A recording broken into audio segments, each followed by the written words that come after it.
Hier, je vous parlais de l'esprit comme créateur de tout le cosmos, en qui et par qui tout a été créé. Cet esprit qui reposait sur les eaux originelles, cet esprit qui était cette lumière en qui tout est né, tout est venu à l'existence. Je vous parlais de sa puissance dans l'histoire, dans la création.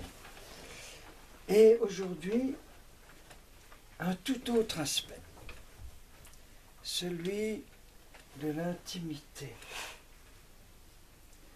Car il est en même temps celui qui maintient à chaque fraction de seconde cet immense cosmos avec ses milliards de galaxies contenant des milliards de soleils en expansion constante, toi qui emplis tout, dit le tropère de Saint Basile, toi qui remplis tout de ta présence, cette présence de l'esprit diffuse dans toute la création, et en même temps, il est celui qui est plus intime, au plus intime de moi-même.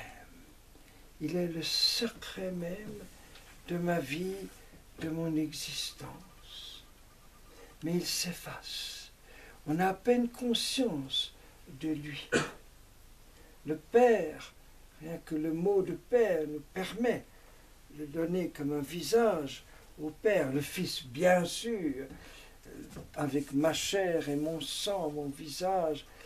Et l'Esprit, comment le représenter? C'est pour ça qu'il y a ces grands symboles extrêmement puissants, synonymes de vie dont je parlais hier.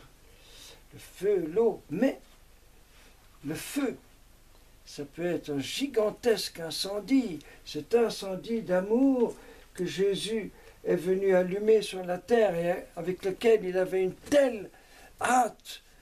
Voilà, c'est la parole qu'il tient dans notre chapelle byzantine. Le Christ tient cette parole, je suis venu allumer sur la terre, et comme je désirais que tout soit déjà embrasé, la parole de Jean-Baptiste dans notre grande chapelle, il vous baptisera dans le feu. Voilà ce feu. Mais ce feu peut être aussi une toute petite flamme minuscule qu'il faut protéger, sinon le moindre souffle va l'éteindre. Il y en a tellement qui laissent ce moindre souffle s'éteindre, surtout dans les tempêtes d'aujourd'hui. Nous parlions de l'eau. Alors ça peut être un cyclone, un tsunami, mais ça peut être cette toute petite source en montagne, si facilement ensablée, et qu'il faut désensabler pour la laisser couler. Et puis toutes ces images tellement ténues, tellement fines, tout en délicatesse, il est l'onction, il est le parfum. Et vous savez, le parfum, quand vous promenez au printemps, comme en ce moment, surtout la nuit, je ne sais pas pourquoi les parfums sont plus perspectives la nuit, c'est peut-être psychologique, je ne sais pas. Mais vous remarquez que si vous ne respirez pas profondément, vous ne percevez pas le parfum. C'est typique, quand vous êtes devant une rose, vous approchez de la rose, et on vous entend, vous fumez, parce que sinon vous ne percevez pas. Pour passer à côté d'une femme bien maquillée, pour détecter si c'est du Chanel 5 ou je ne sais plus quelle marque de parfum, vous devez quand même respirer un peu profondément.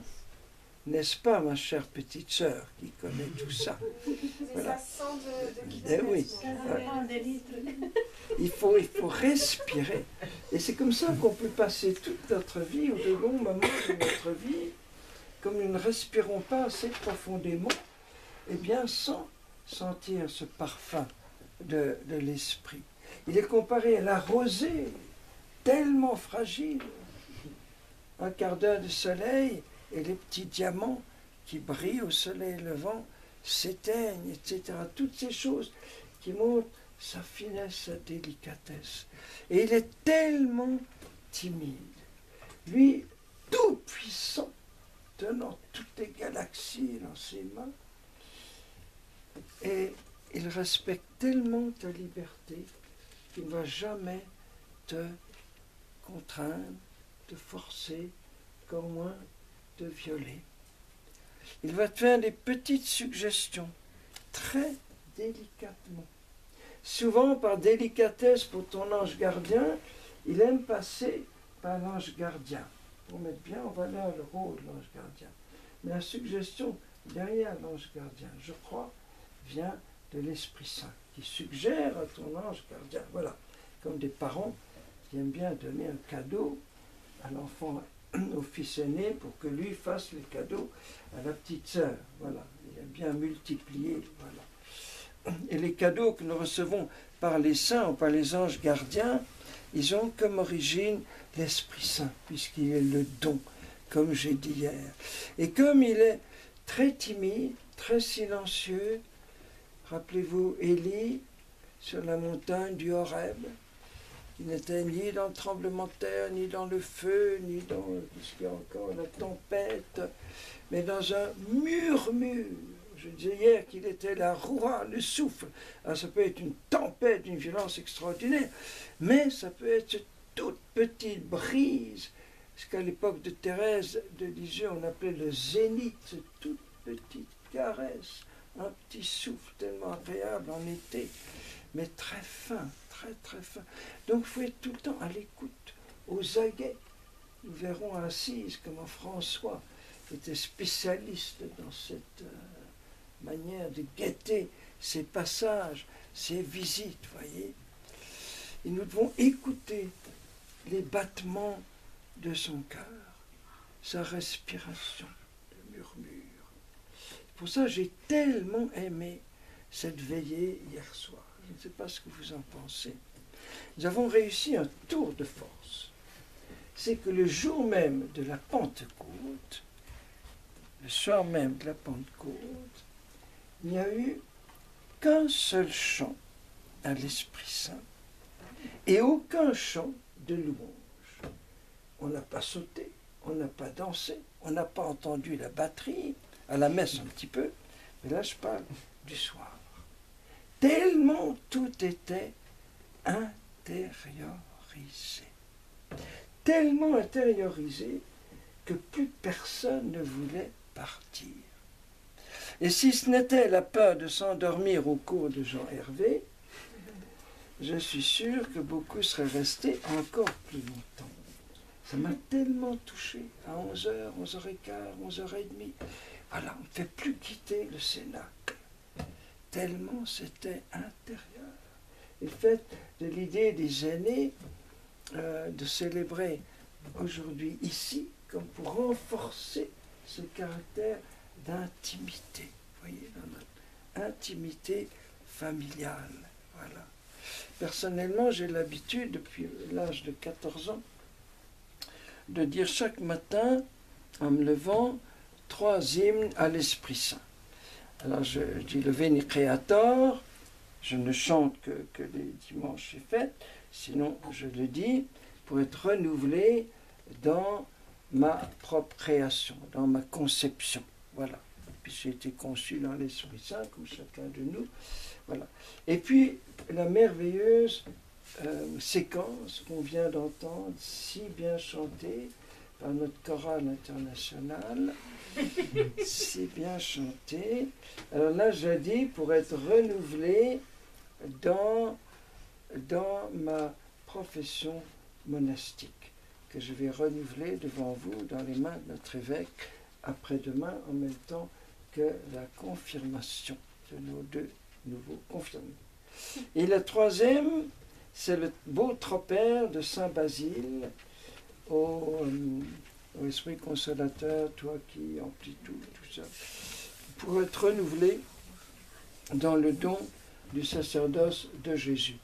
Voilà. Et la séquence, elle m'a été conseillée quand j'avais 14 ans, 13 ans, 14 ans, par un brave bénédictin il m'a dit, écoute, ce serait bien que tu dises chaque matin la séquence. Et je crois que par la grâce de Dieu, il n'y a pas eu un seul matin de toute ma très longue vie où j'ai manqué cette séquence. Sauf peut-être à l'hôpital, quand j'étais dans les vapes après une opération. C'est possible, voyez. Alors ça ne veut pas dire qu'il faut faire comme ça. Mais chaque matin, dans votre oraison, faites une petite épiclèse sur la journée qui vient. Invoquez l'Esprit Saint sur toute la journée, voyez. Et dans notre prière de consécration à la Trinité par les mains de Marie, vous savez, Marie, toute jeune mère de la lumière, ce n'est pas une consécration à la Vierge, si vous avez bien fait attention.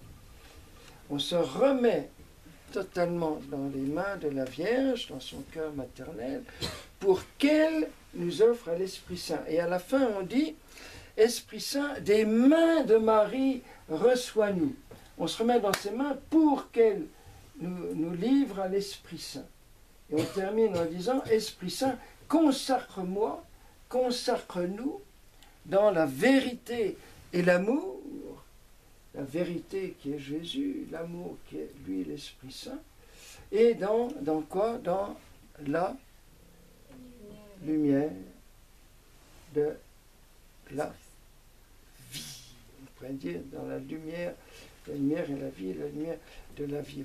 Et on demande cette consécration chaque matin, d'être consacré à l'Esprit Saint. Voyez, c'est une prière très, très, très forte, très profonde. Il ne faut pas s'y habituer. Voilà. Et je termine en disant que quand on voit l'héroïsme apparemment inhumain des martyrs, des confesseurs de la foi, dans des circonstances aussi terribles, ne pas renier Jésus, alors qu'ils n'ont qu'un mot à dire pour ne pas être tués, c'est tellement impossible à l'homme livré à lui-même, l'homme livré à sa nature pécheresse, que c'est le signe le plus frappant, le plus bouleversant de la puissance de l'Esprit Saint dans notre faiblesse humaine. C'est vraiment, on dit ça dans la préface des martyrs, tu as fait éclater ta puissance dans la fragilité, dans la faiblesse humaine. Et il n'y a pas de manifestation plus forte dans le monde aujourd'hui que ce courage inouï des martyrs qui n'a pas d'explication humaine. Voilà.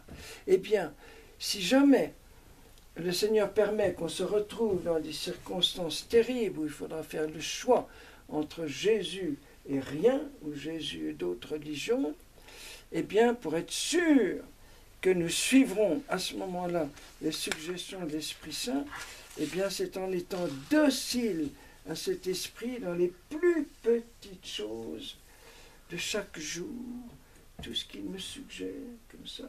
Alors, je suis tranquille, je suis en paix dans les grands moments, dans les moments de choix très difficiles à faire, eh bien, je serai encore et toujours docile à l'Esprit. C'est pour ça que c'est dans une toute petite chose du quotidien, dans les humbles services entre nous. Voilà.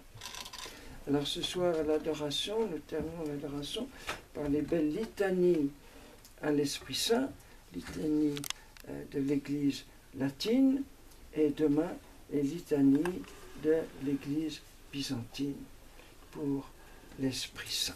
Nous entendrons tous ces titres en Orient comme en Occident. Amen.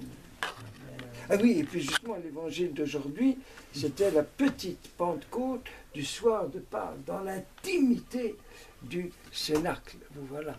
C'est pour ça que c'était bien de parler de cet aspect très intime, très intérieur, tout en profondeur de l'Esprit Saint.